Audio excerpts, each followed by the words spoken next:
I can't code. I'm not technical. Like, as I've always had a mental block since I was in high school. Growing up in Silicon Valley, it's sort of just baked into throughout elementary school. It was just natural for my friends to be doing all these different extracurriculars. They're taking the most advanced math. They're taking doing some crazy stuff, right? Yeah. But that was just normal. In high school, their parents are working at, FANG companies. Their parents are leading the biggest startups. Gary Tan, the CEO of Y-Combinator, went to my high school. Oh, no Yeah. way. So those are the types of people who you're around. I'm an international. My dad used to tell me the best thing you could do when you're still young is get out of your hometown and live somewhere else. Empathy, knowing what people are feeling and knowing how to manage a team. I knew that my main skills are in business. My main skills are people. What do I not know? I don't know the technical stuff. That's actually why I decided to major in computer science to make up for that. Being willing to learn, and it will take time, makes you become more technical. It's actually something more painful to go through the process, right? It's crazy. Like on my test, I'm writing code on my paper, right? Yeah. In real life, if I'm writing code in real life, I can test to see if there's bugs. Yeah. Over here, I'm just writing it on paper. If you're the smartest person in the room, you're in the wrong room.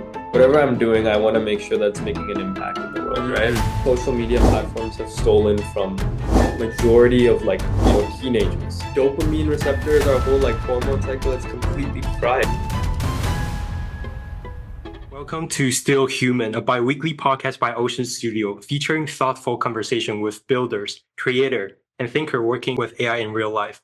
Rather than focusing on hype or optimization, we explore how technologies affect our time, focus, creativity, and sense of self, and where being human still matters most. I'm your host, Perkin. My guest today described himself as a people person, which is interesting because he's a computer science major who built predictive models, written high-impact white papers, and spent 3 quarters selling cybersecurity software to Fortune's 500 Cisco.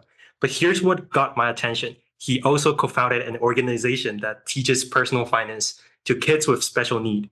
Krish Jajoo is a sophomore at Santa Clara University who seems to exist at the intersection of code, capital, and human connection. And I want to understand how he holds all of that together. Krish, welcome to the Still Human podcast. Thank you so much. Yeah. So you have a lot of roles, and when you wake up every morning, which one fills most of you? Which role? Yeah, which roles? Because you obviously involved with so many stuff. Yeah, I think the biggest one, the most important one is now AI Collaborate. Right. I'm currently the president of AI Collaborate, and I just feel a sense of responsibility that I want to make this club do things that it hasn't done before. Yeah. Whether that's with AIC Consulting, that new initiative that we're working on, whether that's by making the next AI Summit the greatest it could be. I think we have this platform to do so many cool things, and it's such a rare opportunity. And every morning I wake up and I'm like, okay, what can we do to make this club better than it's ever been? And take it to new heights so that even after I graduate, after you graduate, after the board graduates, we still have that legacy and it continues to move forward. So I think definitely AI Collaborate, being the president of AI Collaborate, that's the role that's sort of most fundamental to me. Yeah. We're so lucky to have you as our president for this year because I think you have put a lot of effort in it. I appreciate it. And bringing everyone together, and I think it's been always really hard for a club to be sustainable when there's not a good leader to keep everyone together. Because people cannot overcommit just the club, right? They're not being paid. I know. So, I agree. It's a very crucial role that you're playing right there. You grew up in Fremont, in the heart of Silicon Valley, pressure cooker. Yes. Was there a specific moment when you felt the weight of that pressure? I think, honestly, growing up in Silicon Valley, it's sort of just baked into you, right? So throughout elementary school, it was just natural for my friends to be doing all these different extracurriculars. They're taking the most advanced math. They're taking doing some crazy stuff, right? Yeah. But that was just normal. To me, it wasn't like, oh my God, this is something crazy. It just felt normal, right? That's how it was growing up. And it was fine. Everything was cool. But I think the moment where you start feeling that pressure is once maybe you get to high school and people like, I guess sort of like a little bit of the real world starts to creep in, where people are now thinking about like, oh, I should be doing this project because I need to get into this college. I need to do this and this and this and this. Yeah. And given the access, a lot of the people I grew up with in high school, their parents are working at, FANG companies. Their parents are leading the biggest startups. Yeah. Gary Tan, the CEO of Y-Combinator, went to my high school. Oh, no way. So like, those are the types of people who you're around. And so they have access to some crazy stuff. And so then it's very easy to fall into the trap like, oh, look, he's doing this. Oh, he's doing this. Right. Why am I not doing that? Yeah, exactly. And so that's where the pressure sort of started, where, the real world, you get a sense of the real world. And yeah, that's just how it was throughout high school. It's a pressure cooker. Everybody's trying to start their club. Everybody's trying to start their company, do this project. And of course, college now, we can feel it for real. Yeah. This is the real world. And so, yeah, but it's sort of like growing up in Silicon Valley, you're sort of brought up with that competitive edge and you grow sort of used to it and comfortable with it. Yeah, that is very interesting because like I'm an international and I'm from Taiwan, Right. Like my dad used to tell me like, the best thing you could do when you're still young is like get out of your hometown and then live somewhere else or go to a big city. But like as a person grew up in Silicon Valley, that's like a different story because Silicon Valley itself is already the center of the world. Like it's kind of built into you, right? Like you feel the thing and everything just around you. Yeah. So that's really interesting when you say you call yourself a people person in a technical field. Yeah. When did you first realize that about yourself? Yeah. I think it's always been that way. I think always throughout high school, through middle school, everything. Like I knew I'm a people person, right? I personally feel like that's my biggest strength, like empathy, knowing what people are feeling and knowing how to manage a team. So like not just, being like commanding like, oh, you need to do this, you need to do that, you need to do this, but like understanding what people are feeling, what could be going through their heads. It's easy to assume like, oh, like this guy didn't get his assignment done for this week. What could like oh, he's bad. I should kick him off of the team. But no, like like just understanding people, building connections, networking. I love networking. So I think those things have always come natural to me. It was actually the technical stuff that sort of came second. Okay. So throughout high school, I was set on being a business major. Yeah. I was like, I want to go into finance. That's what's interesting to me. I naturally am not very inclined to the technical stuff, right? But I knew that my main skills are in business. My main skills are people. What do I not know? I don't know the technical stuff. Okay. That's actually why I decided to, major in computer science to make up for that. Oh. So it's not that the coding and like all of the technical aspects of technology came naturally to me. It's actually the opposite. Yeah. And so that's one thing I've been trying to work on throughout college is like, how do I, because a lot of people have the people skills, but they don't have the technical skills. A lot of people have the technical skills, but don't have the people skills. Right. So I'm trying to figure out how can I have both? And I think that if you have that combination, it makes you a double-edged sword, and that's super powerful moving forward because it's a rare combo that, not a lot of people have. Yeah, you remind me of the leadership class. They talk about technical leadership and the personal leadership. Yeah. Where you're trying to find the combination of both, which is really smart. Yeah. And every time I see you, I almost forget that you are a CS major because you never bring that up. You are a person like always on the business side. Right. I never know like you do code or stuff like that. Yeah. You lead AI Collaborate, have more than 200 members participate with like VC speaker from NVIDIA and OpenAI. Yeah. But what does AI actually look like in your daily life? Like not in the organization mission statement or like it's more like your personal workflow. Yeah. Like how does AI play into your daily life? Yeah. I think, of course, it's been baked into literally everything. And I haven't necessarily optimized all the tools as much as you have. That's something I need to learn how to do.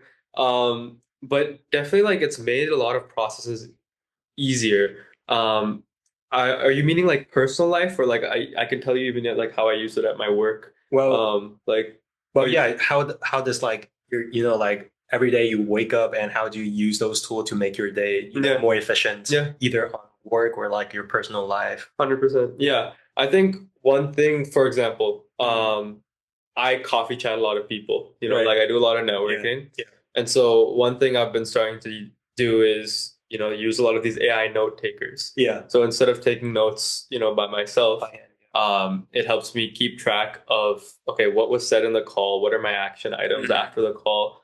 And so that's helped me keep a tab of like my relationships, because there's been so many times where I get valuable information, but I forget it. Right? And or maybe I didn't capture it fully. So that allows me to, have like a full transcript.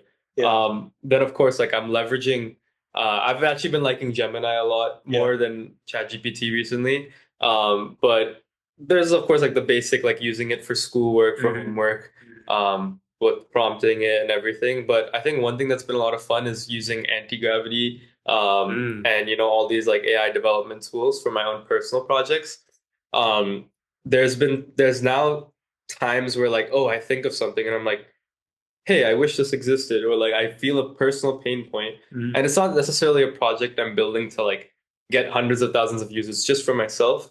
But it's become so easy now to just like, whoop up a few prompts and then I can have that tangible and I can actually use what I've built. Like it's right there for me. So I think that's definitely one of like my favorite use cases has been using these coding AI assisted coding tools to build things that solve my own problems. Yeah. When people say that they don't know where to start to use AI, I think from your own personal problems to start using to solve your own problem. Yeah. Especially like you could ask them any questions and just describe whatever you have. Yeah. And you also bring up the anti-gravity. It's very interesting because my friend also bring up that. And I haven't tried it yet. So I probably will try that out as well. You should try it, Yeah. So like I look over your LinkedIn, which is like incredible. You're like a 20 years old LinkedIn profile that looks like someone a decade into their career.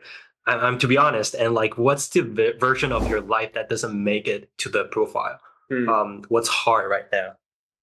What's hard right now? Yeah, like what you've been like? What's your like bottleneck? Like the most difficult thing that people might not show on their social media or LinkedIn. Yeah.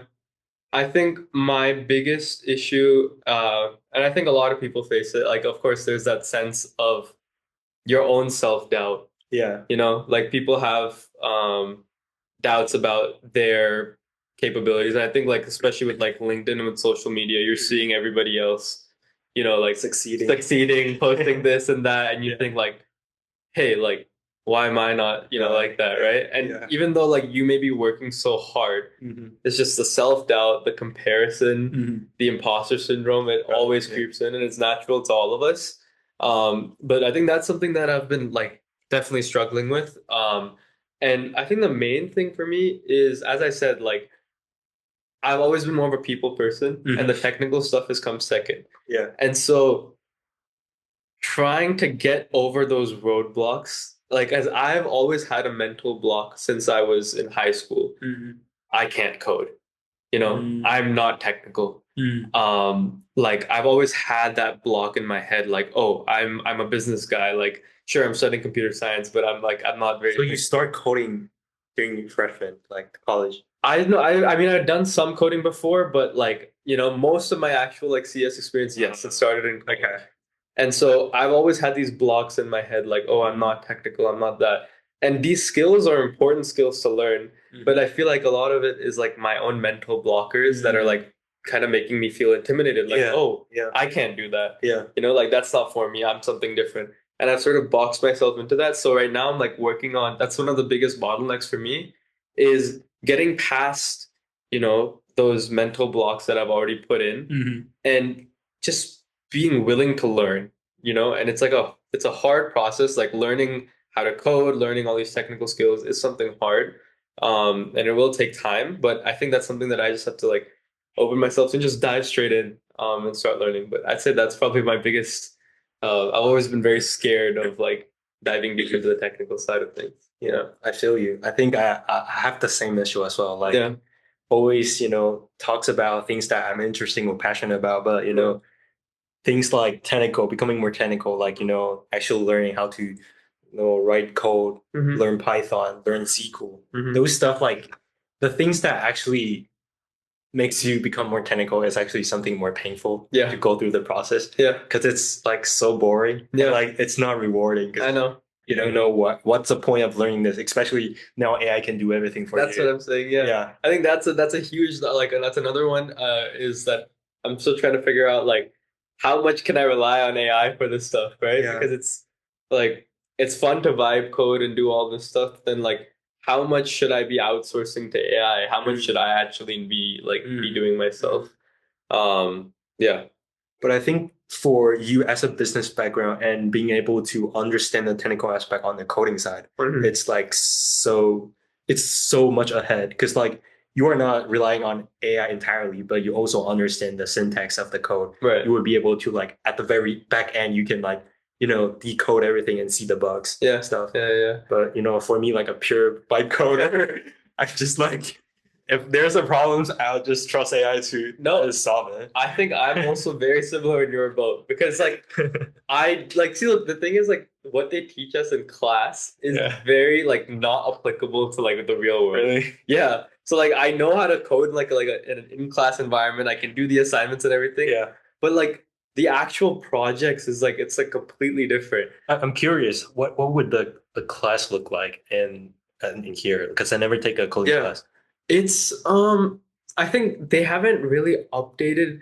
The thing is like all these curriculum were made before AI. Right. Right? So they haven't adapted to, involving AI in that development process, which realistically, if you go to any company and you go observe like how do their software engineers work, right? Yeah, everyone is using AI. Everyone's using AI, right? And so like of course it's really important to know the fundamentals and you can't just like you can't just rely on AI to learn these fundamentals at school. But I think like there should be at least some exposure to like how am I supposed to leverage AI, right? 100%. Like, because we're out here in class, we're writing our code on paper. Oh yeah. Right? Like I heard that. Yeah. I've heard that. For the exam, right? It's crazy. Like on my test, like I'm writing code on my paper, right? Yeah. In real life, if I'm writing code on paper, if I'm writing code in real life, I can test to see if there's bugs. Yeah. Over here, I'm just writing it on paper, right? And there's no check. Yeah. Like, how does that translate to real life? They just want you to memorize like every syntax and make sure that you don't miss anything. Yeah. Which I understand at like the basic level. Yeah. So like understand that foundation, really drill it down. I get it. It's really tough. Yeah, it's tough. And I don't know. Yeah. You talk a lot about, you mentioned you're the connector, the people person, but you're in computer science. Have you ever felt that you were in the wrong room? Like, why am I even here learning coding? Yeah, 100%. I have those doubts all the time. Yeah. But I think there's like this saying, like, if you're the smartest person in the room, you're in the wrong room. Right? No way. Yeah. No way. Why everyone mentioned this? Because this morning, Sean said the exact same thing. No way. Yeah, exactly. Same thing. Yeah. No, but it's true. Like I mean, I feel like I came into college knowing that one thing that I'm lacking in is technical skills. Yeah. Right. So now every morning I'm going to class and I'm in a room full of people who are, technical. And so that's kind of pushing me and like that's making me realize like, okay, there's certain things I have to learn and blah, blah, blah, blah. Recently I've been exploring health tech a lot. That's been something that's super interesting to me. Yeah. And so last week I attended JP Morgan's healthcare conference in San Francisco. Healthcare is something that like, health tech is something that I'm passionate about. I don't know much about it, right? Right. So I'm walking into rooms full of people who have tons of experience. They've gotten their medical degrees, they're doctors, they're biotech people. They understand like how our genes work and all that stuff. Yeah. I'm just a guy who's there and interested, right? And so I went there with a complete blank slate. I don't know anything, but I'm just there to ask questions and learn. So I think I feel like I don't belong a lot of the time, but I think that's something that you can't let get in the way. You need to use that like to your advantage and use that curiosity to your advantage and learn as much as you can from the people around you. I like the mindset. Yeah. I think that Silicon Valley pressure definitely built into you. Yeah. All right. That brings us to the next question. You co-founded an organization teaching financial literacy to underserved kids and special needs students. Mm-hmm. You partner with Petio Code Credit Union. Yeah. What's the story behind that? Yeah. So as I said, in high school, I was very set on going into finance. Yeah. And one of my friends and we did the summer program at Wharton, UPenn's School of Business. Mm-hmm. And in that program, we had 9 days to build an MVP for a product. 9 days. 9 days, yeah. And then we had to pitch it to VCs, entrepreneurs, and Wharton professors, right? And so I think one thing that's always been central to my own like core philosophy and the way I approach things is doing things that help people. Whatever I'm doing, I want to make sure that's making an impact in the world, right? And so we both, me and my friend, being passionate about finance, we were like, hey, why don't we do something in that space that helps people? And so our idea was essentially to build something that I guess takes financial literacy and gives it to people, the people who need it most, like the people in underserved communities, the people who aren't, usually given access to that education. And so we did our program, and at the end of the program, sure, like we didn't really win anything because most people were doing like tech startups and stuff like that. At the time, we were really focused on this. So this wasn't necessarily the best business option. Yeah. But even after the program ended, we were like, hey, why don't we make this real? Right? And so we essentially built out the organization and we talked to a bunch of libraries, we talked to schools, and we put together a curriculum. And yeah, we went to these places and then we were actually teaching them. And it's so rewarding. It's so rewarding to, teach the people who, like, these are young kids and we're building good habits in them, financial habits. That they will take with them into the future. And it was what the coolest thing was to see them actually get excited about it. And they're asking questions and they're like, coming up to us and being like, oh, is this how this works? This is how this works. And then they were like, so it was super fun. I think like whenever you do something that makes a positive impact, it feels like amazing. And I think that's a feeling that I want to chase like into the future. With whatever it is I'm building, like I want to do stuff that makes an impact. Totally makes sense. Yeah, and then sorry, I'll just briefly mention about Patelco. Like, we actually were given the opportunity to teach financial literacy at a library. And then we already had confirmed, but then the library texts us or emails us the next week, and they're like, "Oh, sorry, we just signed a deal with Patelco, which is a credit union. They're a large credit union in the United States." And so they said, "Oh, we won't need you guys anymore." And then I was like, "No, like we want to do this, right?" So then I asked, like, "What if we collaborate with them?" Yeah. So instead of just cutting us out, what if we collaborate with them? And we talked to them, and we were actually able to strike a deal. And so then we ended up partnering with them to teach across a variety of libraries across the Bay Area. So it ended up being a really good connection in the end. Yeah, that's really awesome. Yeah. It's really amazing how you can kind of like taking that execution to the end. Yeah, because I've done like the couple interview I talk with them, they always like mention a lot about the execution culture where there's a lot of dreamers, but they have dreams, they have ideas, but after a couple of weeks, people usually just pause, we're just not doing it, and it's kind of sad. And I think that's like most of the people do that. I also have a lot of like halfway done projects. Same here. Yeah. But being able to carry out a single one project throughout and then find the rewarding process, I think that's really valuable. I agree. Yeah, that's 100%. I also found that you're studying responsible AI as a minor.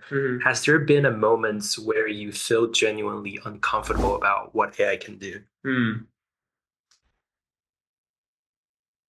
I think it's definitely scary. I mean, is there any particular experience or things that, AI starts scaring you? Well, like, I mean, for me, it would be like video editing or like stuff like that, Yeah. I mean, I think for a lot of people, it was with software engineering. Yeah. Like people are scared that AI is going to start coding. Yeah. For me, honestly, I was happy about it. I was like, oh, like good. Like I can rely on AI more, and I can use that to build projects easier. Yeah. I think one thing that's always been scary to me, and it hasn't. I don't know if it's. I guess it is like ties into AI is social media and like all these algorithms they've built that sort of learn what we like and then keep us like tied in. Yeah. Wouldn't that be like, I think social media is just one aspect. Like anything that you do search on the internet, it's always learning your preference. Exactly. And in some cases, like, I guess it's a good thing because it can give you content that's more relevant to what you like. Yeah. But I think it's gotten to a point where it's so dangerous and like our attention is just like captured. Like we're like slaves, right? Like, I mean, I don't know if you've heard the saying, like, if I forget exactly how it goes, but basically we are the products, right? Because we're using Instagram for free, right? We're using Facebook for free. We're not paying for this stuff. If we're not paying for that, means we are the product. Our attention is the product, and the advertisers are the customers.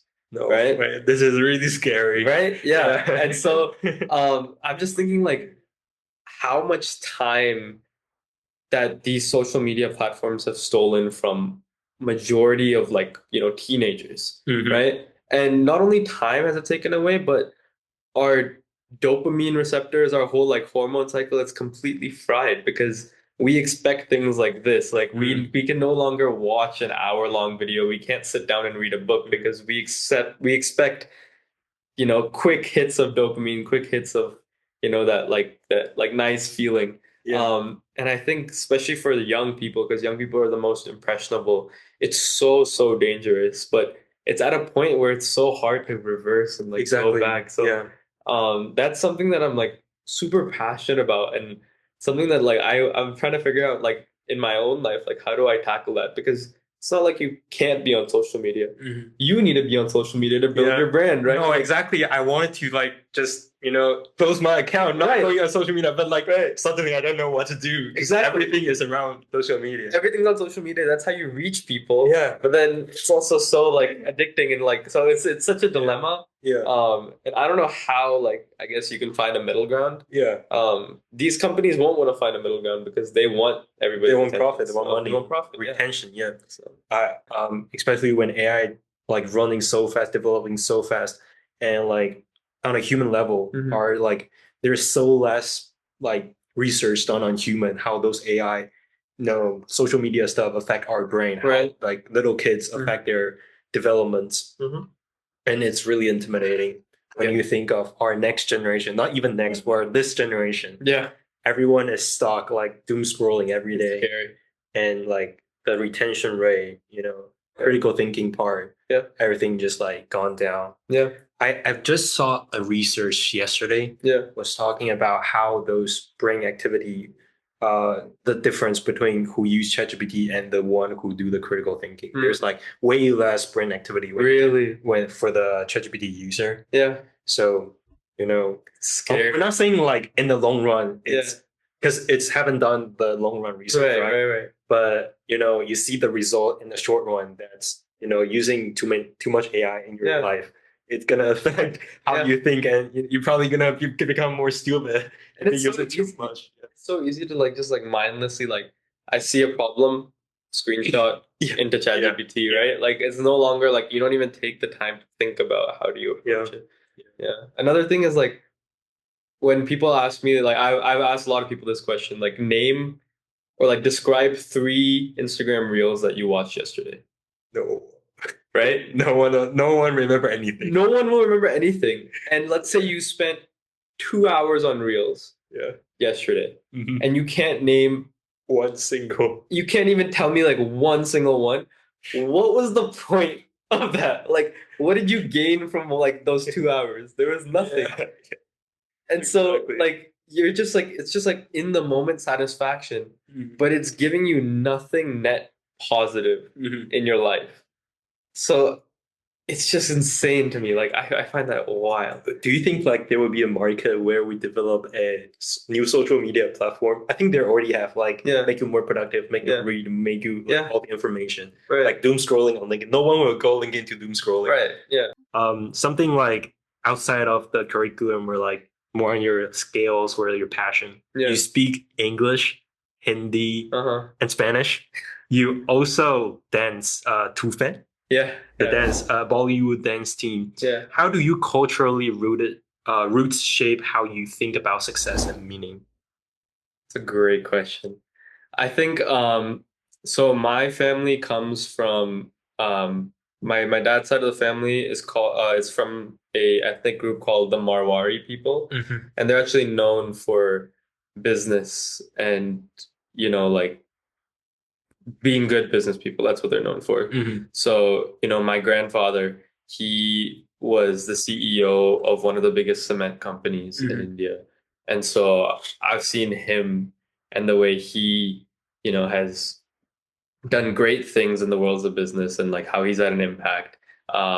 My own dad, like I've seen him in like the technology space and how he's a consultant. I've seen how he deals with clients, how he builds relationships. Um, and so that's in my own family, but also just like I guess culturally, like India in general, they're very focused on success career-wise, right? Like if you look at the big tech companies, who's the CEO of Google, he's Indian.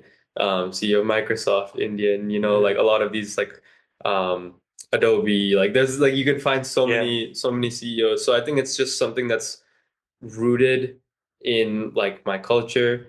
And so that's something that like always keeps me pushing and like striving is like seeing my own family, seeing my own people and the success that they've managed to have on a global scale. And that's always like inspiring me to, keep pushing. So it's like since you're young, you have that, so many role models around you. Right. And then you observe and you're trying to push yourself. Exactly. The same way they did. Exactly. Yeah. Yeah. Interesting.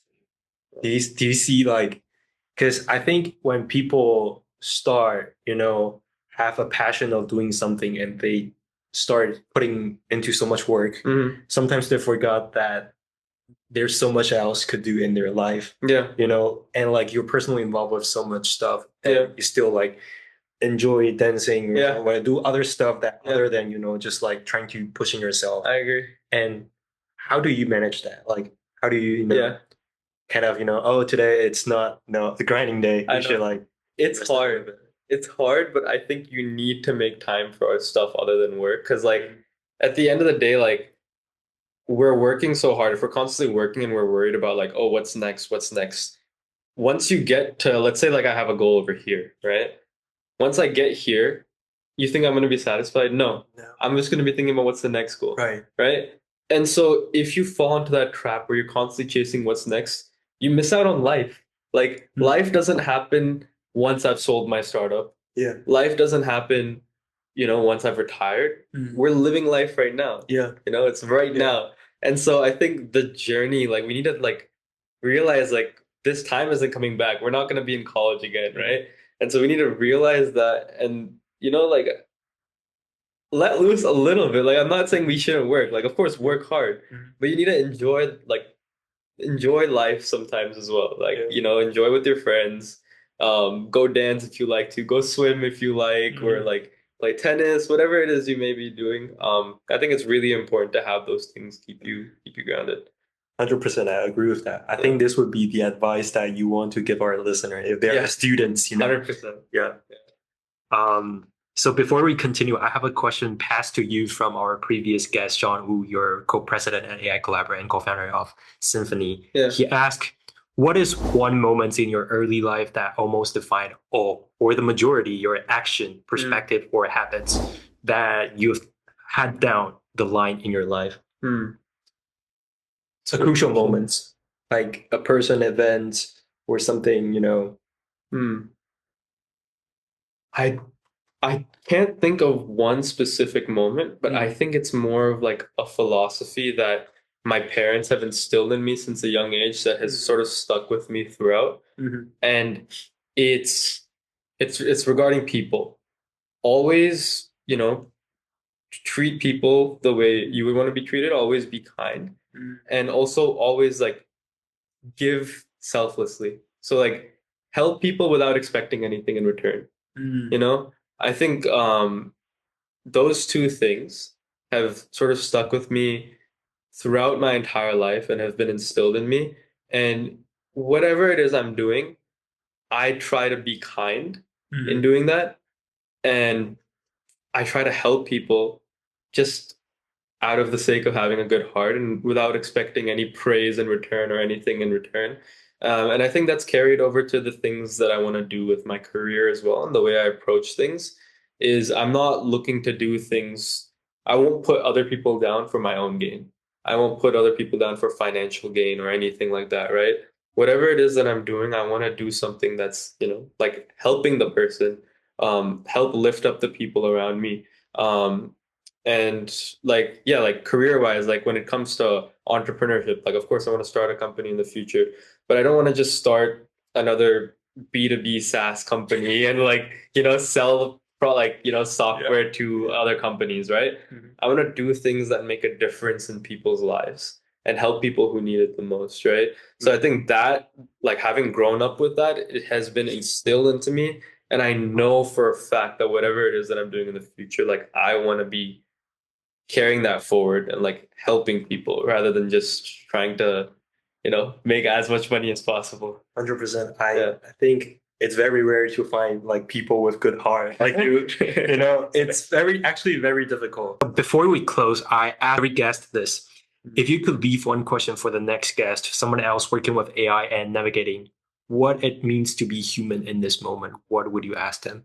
I think one thing I'd be curious is if, you didn't have to worry about how are you going to make money, if you didn't have to worry about any of the societal like pressures or like, oh, is this doable? Will I be able to like, solve this problem? What problem would you try and solve? Because I think there's a lot of major problems in the world that people are too afraid to try and tackle because they're scared about, oh, is this problem even solvable? Or how am I going to make money? Or how am I going to like, So I'm just curious to know, like, if nothing was the issue, like if you could solve any problem in the world without worrying about, like any external issues, like which problem would you go after? Because yeah, I think that would you look as the answer looking for an industry or a specific problems? I think it would have to be some sort of specific problem. Okay. That's a good one. Yeah. Yeah. Okay. So that's one. It's always at the last question of this podcast. As AI become more present in our lives and work, where do you feel being still human matter most? I think in building relationships. Building human connection. Human connection, yeah. Yeah, at the end of the day, like whether it's in business, whether it's your personal relationships, like AI can never replace that. We are social creatures and we need to be able to build these bonds, build these relationships that, will last years to come. And there's maybe AI can assist that. Of course, there's been so many like cool like dating apps, whatever it is, right? But nothing is going to replace that actual like face-to-face, interaction. Like AI could not have replaced this podcast. Like we need. That's actually the reason why I start doing this podcast is that I feel most connected when I talk to people. Yeah. And then everyone has a unique story. Right. Love to be here. Right. And I love to hear story as well. So I think it's a podcast where we share a different kind of story and all around AI, but non-technical. It's on human level and AI. So yeah, it's a pleasure to have you on this podcast. If my listener want to know your work or anything, like want to stay connected with you, where would they best find your work or like get connected with you? LinkedIn would be best. Yeah. Krish Jajoo. I'll put the link in the description. Yeah. Okay. Thank you. Thank you so much. Yeah. Dude, great job, bro. That was really fun. I know, there's so much conversation.